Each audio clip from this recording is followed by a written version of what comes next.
Assalamualaikum warahmatullahi wabarakatuh. Halo Sobat YouTube, kembali lagi di channel Ocit 85. Dunia elektrik memang sudah menjadi bagian dari aktivitas kita sebagai seorang teknisi, dan sudah tentunya pasti teman-teman yang berkecimpung di electrical sudah mengetahui apa yang namanya dengan salah satu komponen elektrik, yaitu relay atau kontaktor. Jadi untuk kali ini saya akan sedikit membahas tentang relay dan kontaktor. Karena fungsinya sama dengan saklar, on off hanya saja digerakkan oleh elektromagnetik yang dihasilkan oleh inti koil yang ada di dalam relay maupun kontaktor. Untuk beberapa komponen elektronik atau misalkan perlengkapan-perlengkapan yang sudah ada relay, biasanya dilengkapi dengan relay-relay kecil diantaranya, yaitu relay yang seperti ini. Mulai dari koil yang menggunakan tegangan 12 volt atau bahkan sampai ke 220, karena ada juga beberapa tipe relay atau kontaktor yang menggunakan tegangan inti koil 24, 36, bahkan 48, dan ada pula yang menggunakan tegangan 380. Dan biasanya yang menggunakan tegangan 380 itu sudah jarang digunakan karena alasan mungkin sangat riskan dan sangat berbahaya untuk wiring yang ada di sekitarnya, bahkan untuk si para teknisinya itu sendiri. Dan untuk bahasan kali ini saya tidak akan terlalu banyak membahas tentang relay yang kecil ini. Dan untuk kali ini saya akan fokus di kontaktor, karena dengan membahas kontaktor ini sudah mewakili dari penggunaan relay itu sendiri. Salah satu pengetahuan dasar elektrik yang harus kita pahami yaitu cara aplikasi dan fungsi dari kontaktor. Kontaktor biasanya dipakai atau diaplikasikan di panel-panel kontrol yang sudah didesain sedemikian rupa untuk keperluan pergerakan motor atau misalnya untuk keperluan perangkat-perangkat yang menggunakan arus besar. Nah, di sini saya akan sedikit berbagi pengalaman mengenai kontaktor yang ada di depan teman-teman semua. Meskipun pada faktanya yang ada di lapangan untuk jenis kontaktor itu sendiri sangat beragam dan sangat banyak. Jadi untuk mewakili dari kesemuanya yang ada di luar sana, saya ambil contoh kontaktor yang seperti ini aja. Jadi kontaktor yang ada di hadapan teman-teman sekarang ini saya ambil dengan merek ini ya. Saya nggak nyebutin merek, tapi teman-teman bisa lihat lah dengan tipenya LC1D09. Hal kedua yang perlu teman-teman ketahui juga di sini dalam penggunaan kontaktor, kita harus tahu inti koil yang digunakan oleh kontaktor itu sendiri. Power tegangan 24 kah, 36, 220 atau bahkan 380 untuk menggerakkan inti koil yang ada di kontaktor. Dan sebagai contoh di sini inti koil yang ada di kontaktor yang saya pegang ini yaitu 220 volt. Jadi kontaktor ini akan bekerja seandainya pada terminal A1 A2 jika diberikan tegangan 220 volt, dia akan bekerja. Untuk unit kontaktor umumnya ada 6 buah terminal kontak, diantaranya yaitu L1, L2, L3, dan T1, T2, T3.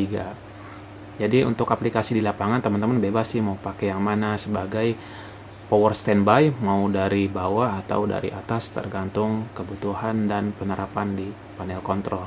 Dan untuk aksesoris tambahan yang biasanya ada juga di kontaktor yaitu auxiliary. Auxiliary yaitu fungsinya sama dengan L1, L2, dan L3, hanya saja ia untuk mengantarkan arus dengan kemampuan arus yang lemah atau arus yang kecil. Jadi untuk penggunaan arus besar di sini penggunaannya teman-teman juga bisa lihat ya, di sini terminalnya ini cukup besar. Sedangkan untuk auxiliary yaitu NO atau normally open dan NC untuk normally close. Ini biasanya untuk lampu indikator atau misalnya untuk interlock atau misalkan untuk safety. Untuk penggunaan beberapa aplikasi di lapangan sesuai dengan spek atau sesuai dengan daya yang dipakai.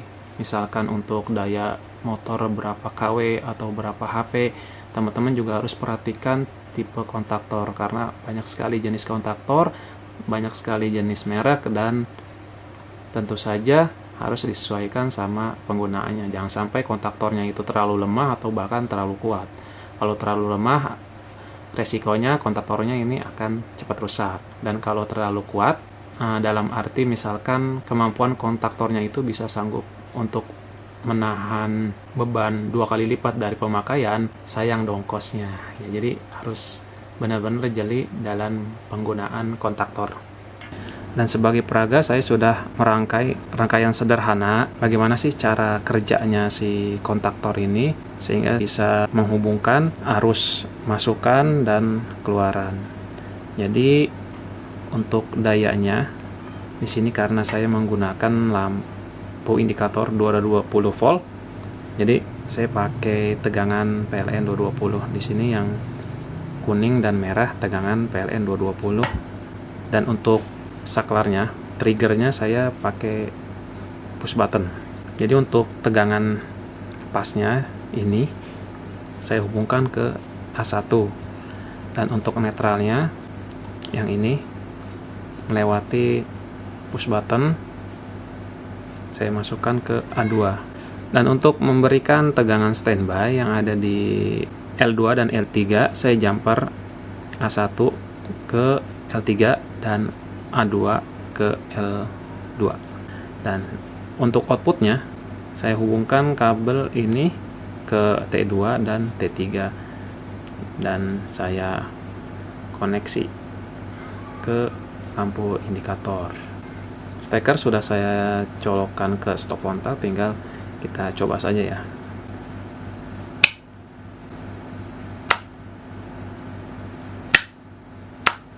Cara sederhananya itu seperti ini. Jadi ketika arus yang masuk ke A2 dan A1, kumparan yang ada di inti koil yang ada di dalam kontaktor, dia akan menghasilkan yang namanya medan magnet. Dan di sini ada current atau misalnya lapisan-lapisan besi yang sudah didesain sehingga ketika inti koil ini menghasilkan medan magnet, si kerennya ini akan cenderung tertarik oleh medan elektromagnetik yang dihasilkan oleh inti koil. Jadi antara kerennya ini sudah dilengkapi dengan platina untuk menghubungkan antara L2 dan T2, L1 dan T1 dan L3 dan T3. Jadi seperti itu cara kerjanya. Setelah kita tahu fungsi, aplikasi, dan cara kerjanya, ada hal ya juga yang perlu teman-teman ketahui juga. Di sini ada 2 kontaktor ya. Yang di sini tuh masih normal. Nah, untuk yang di sebelahnya ini yang sudah rusak, jadi ngejim, dia ini keras. Nah, ini mengindikasikan bahwa kontaktor ini sudah dipastikan rusak atau nggak bisa dipakai lagi, meskipun secara visual masih bagus ya. Tapi dia secara fungsi sudah tidak bisa dipakai lagi. Ada banyak faktor yang bisa menyebabkan kontaktor ini rusak. Yang pertama, penggunaan tegangan input coil. Kita nggak tahu misalnya nih, contohnya kontaktor ini tegangan inputnya 24 volt, sementara kita masukkan input 220 volt. Itu sudah dipastikan kontaktor pasti rusak atau kebakar. Bisa juga karena memang sudah lifetime, atau misalnya karena usia pemakaian juga, gulungan koilnya yang sudah lama dipakai, akhirnya resistansinya itu berkurang dan terbakar. Banyak faktor sih sebetulnya yang bisa menyebabkan kontaktor itu rusak. Nah, untuk kasus seperti ini ngejam keras, kita coba buka. Kira-kira apa sih yang menyebabkan kontaktor ini rusak?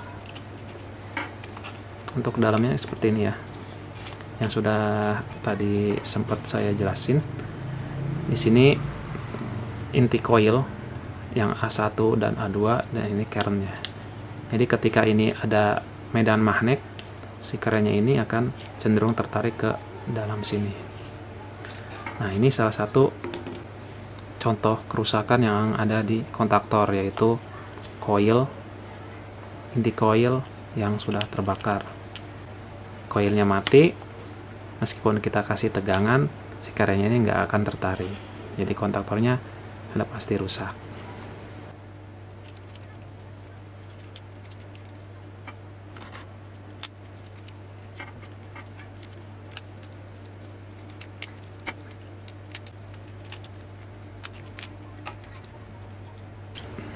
Ada 3 cara mungkin lebih ya untuk mengidentifikasi kontaktor ini rusak atau enggak. Yang pertama, kita akan cari tahu dulu lilitan inti koil ini masih berfungsi atau misalnya masih kontak atau tidak.